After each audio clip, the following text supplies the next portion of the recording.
Friday, 5 p.m. Jerusalem time. From NBC Studios. This is NBC Journal with Bassam Zahir and Sana Abu Samra.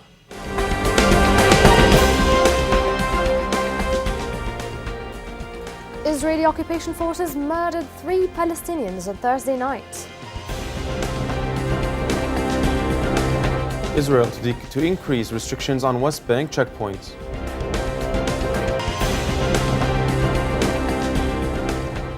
Israel deprives Palestinians of access to clean water.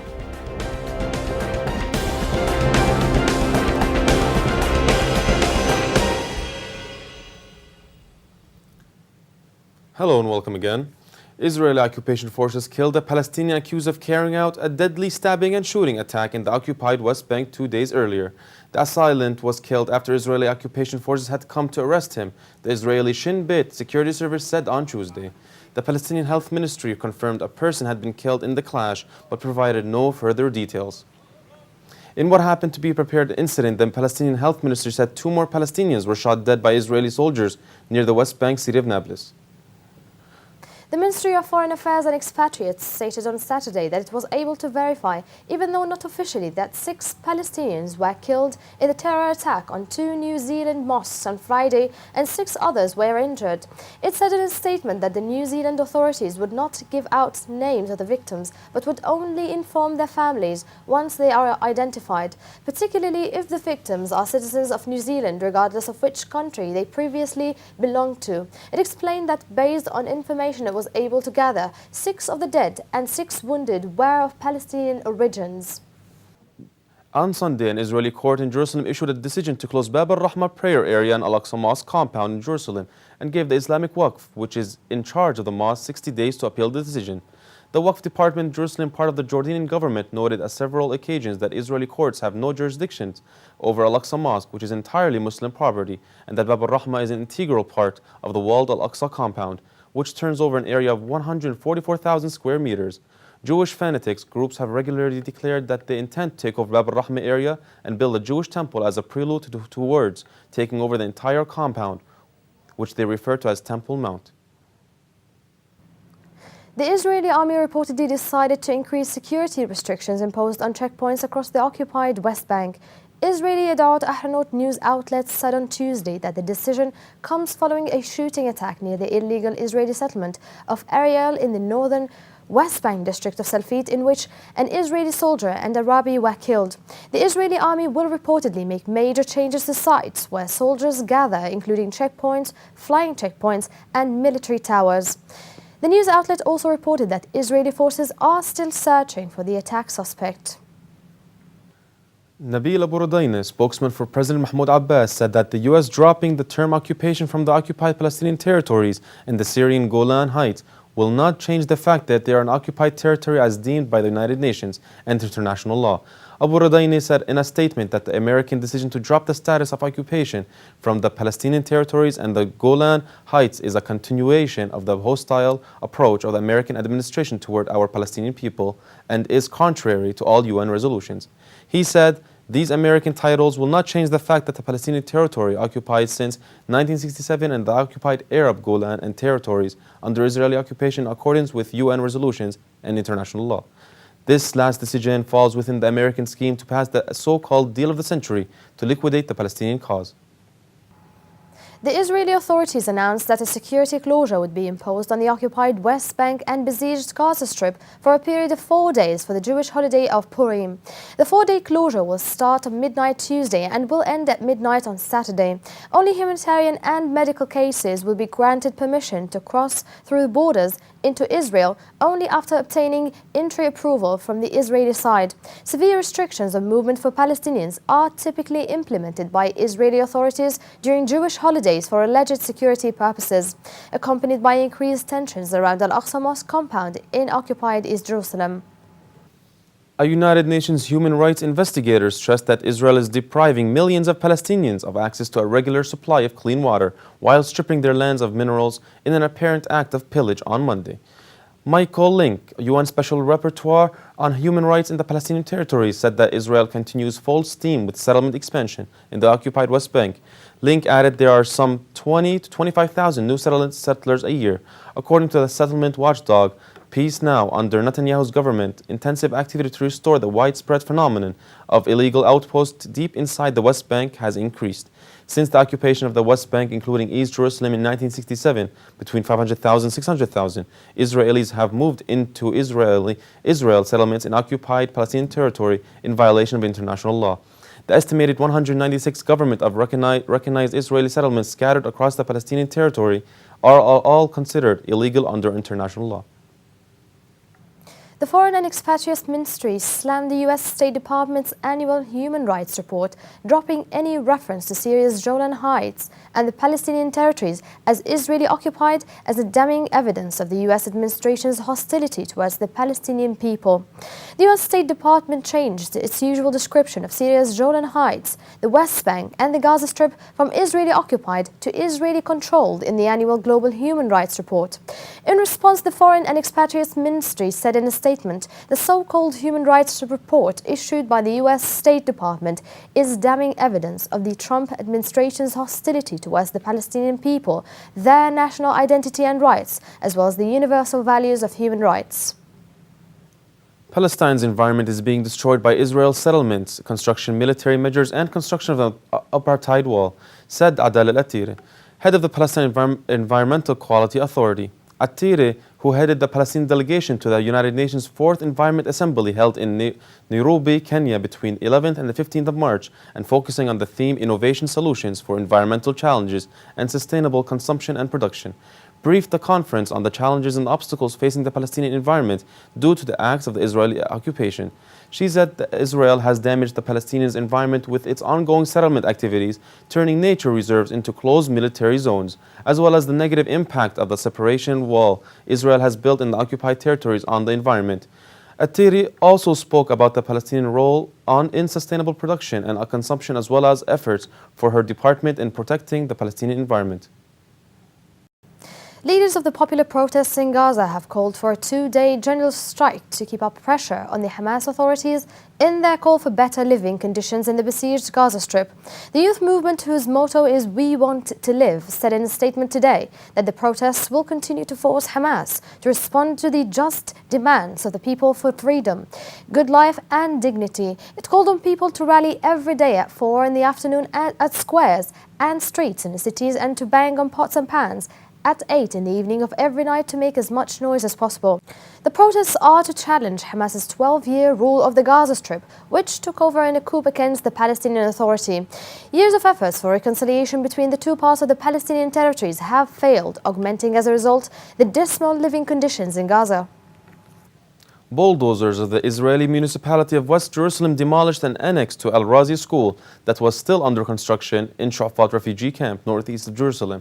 Israeli occupation forces raided the camp, forced all students and teachers to leave their school, located near an army checkpoint at the entrance to the camp, which is surrounded by an 8-meter-high concrete wall. Before commencing with the demolition of the two-story annex, the school was not notified in advance of the demolition. Al-Razi school is attended by a large number of students from the camp, which demanded from the school to add its structure in order to accommodate the newcomers.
U.S. security forces' violent crackdown against peaceful Palestinian protesters, activists, human rights workers, including an Amnesty International worker, and local journalists must be immediately halted and investigated, said Amnesty International.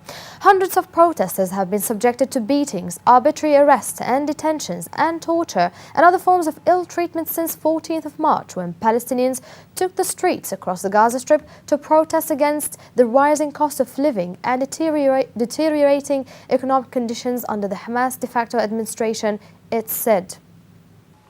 Israeli leaders and soldiers involved in possible war crimes against humanity while disproportionately responding by extensive force to Palestinian protesters near the Gaza-Israeli separation fence must be held to account, said Guinea and the Euro-Mediterranean Human Rights Monitor in an oral statement delivered before representatives and ambassadors of member states at the United Nations Human Rights Councils. Israel has violated the principles of international human rights law by using live and explosive bullets and poisonous gas canisters to disperse civilians, journalists and medical crews around the Gaza fence, killing 256 civilians, including 38 children, as well as causing 69 permanent disabilities, and further exacerbated already unfolding humanitarian crisis in the Strip, the two organizations stressed. The 15th annual Israeli Apartheid Week, the largest global boycott, divestment and sanctions mobilization for Palestinian rights, opened with more than 80 events in 40 cities across Europe, North America and Palestine, featuring protests, lectures, film screenings and cultural events, according to press release. IAW is expected to be held in more than 200 cities worldwide. IAW officially kicked off Saturday in the occupied Palestinian city of El Beira, where the Palestinian BDS National Committee convened the 6th National BDS Conference, a grassroots civil society gathering with over 900 participants. The large BDS conference in Palestine and worldwide IAW mobilization in support of Palestinian human rights are taking place against the backdrop of the far-right Israeli government's public admission of its legalized and institutionalized racist rule over Palestinians. Israeli settlers set up several mobile homes in the southeast part of the northern West Bank town of Kufr Kaddoum, east of Kalkilia. Sources from the Anti-Wall and Settlement Committee's office in the northern West Bank confirmed that settlers under heavy military protection set up several mobile homes or caravans near Kaddoum settlement. This came as settlers stepped up their attacks against Palestinians in the northern West Bank in retaliation for the killing of 2 Israelis, including a soldier, and injuring another in a stabbing and shooting attack outside the settlement of Ariel on Sunday. Israeli forces ransacked the families' houses of a senior Fatah member and a lawyer, both placed under detention in the central West Bank city of Ramallah.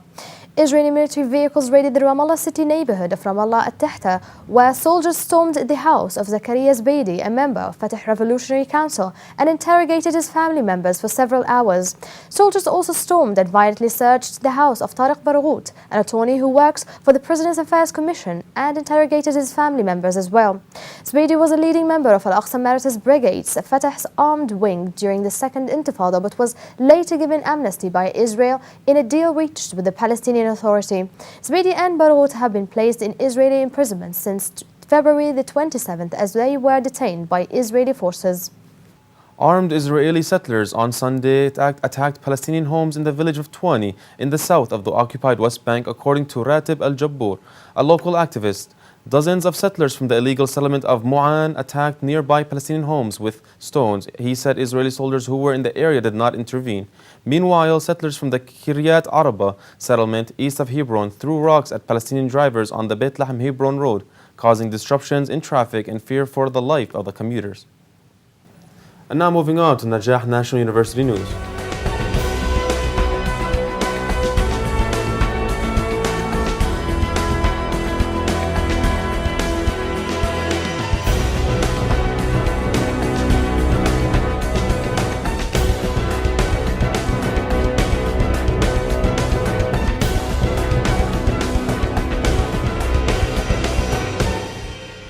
An-Najah receives international academic delegation to discuss future means of mutual cooperation. Last week, An-Najah National University received multiple academic delegations to identify the capabilities and achievements of the university and possible areas of future joint cooperation. Student and expertise exchange, research cooperation and joint research were just a few areas that were discussed during the visits. These delegations were received by An-Najah's administration, represented by the acting president of An-Najah University, Professor An-Najah. The Queen's University of Belfast in Ireland, represented by Professor Paul Connolly, interim Pro-Vice Chancellor for Research and Enterprise, and Shimon Fitzpatrick visited the university to learn more about An-Najah and to discuss the possibilities of implementing many joint projects between both parties. A delegation from Queen Mary University of London also visited the university and met with Dr. Khalil Isa, Dean of the Faculty of Medicine and Health Sciences at An-Najah, and Dr. Iyad Al-Ali, Director of the Scientific Research Unit at An-Najah's Faculty of Medicine and Health Sciences. A distinguished delegation from the Slovak Republic visits An-Najah. On Tuesday, March 12, 2019, Professor An-Najah, acting president of An-Najah, received distinguished delegation from the Slovak Republic.